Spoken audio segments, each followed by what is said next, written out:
Hai, selamat datang ke channel Adil Hai. Hari ini saya akan ajar cara untuk macam mana kita nak buat ataupun kita nak guna cara tool untuk intertwine. Mula-mula kita try buat objek yang circle dulu, ellipse. Katalah kita nak buat dia punya line ring dia warna merah.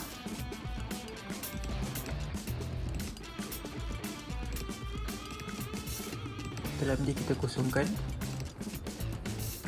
yang ni kita copy dia.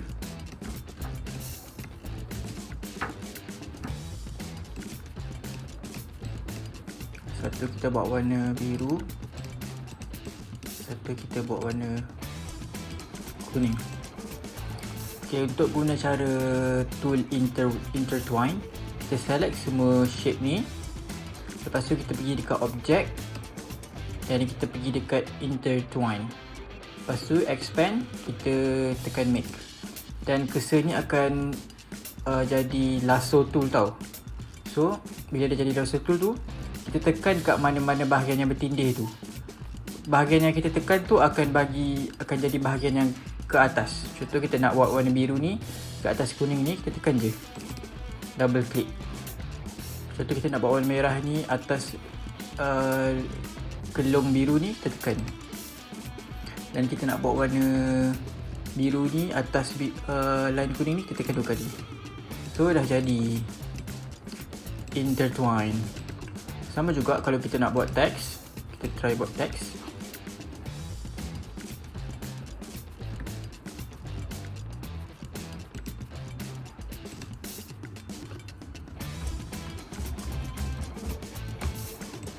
Contoh, besarkan.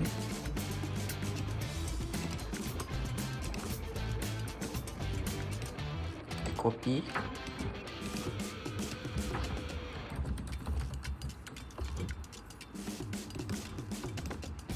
Dan dua-dua ni kita buat create outlines. Tukar color.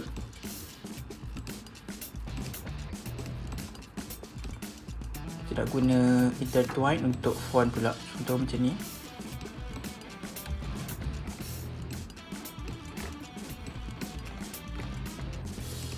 So sama macam tadi, kita select objek tu, dua-dua ni, font ni. Kita pergi dekat objek dan kita pilih intertwine. Lepas tu dia punya expand, tekan make.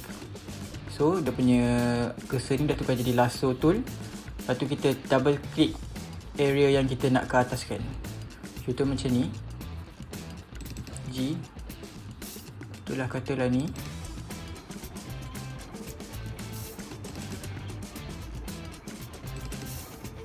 Dah jadi.